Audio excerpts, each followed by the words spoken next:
It's election time in the UK.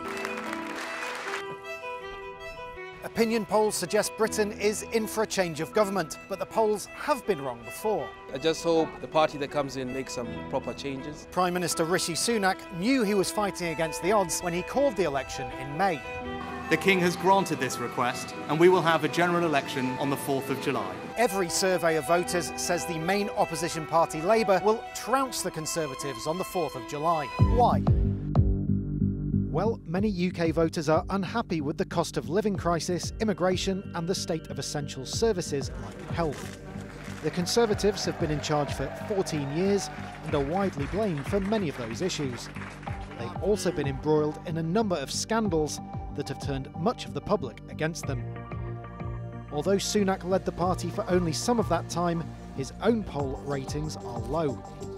His headline pledge on immigration, "Stop the Boats," hasn't managed to turn the tide for his party. Sunak's main rival, Labour leader Keir Starmer, is tipped to replace him. Starmer has presented himself as a centrist, a safe pair of hands, after years of Conservative chaos. But his critics say he lacks charisma, ambition and ideas.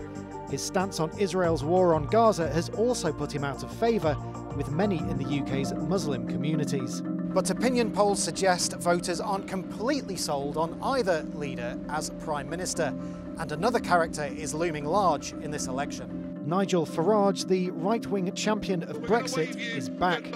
He represents Reform UK, a party basing most of its policies on fighting immigration. Polls suggest they're set to do well, maybe even leapfrogging the Conservatives. But it's not strictly the party leaders that people will be voting for come election day. UK voters don't elect a Prime Minister directly. Instead, they choose a Member of Parliament to represent their local area or constituency. The leader of the party that wins a majority of the UK's 650 constituencies automatically gets to form a government and becomes Prime Minister.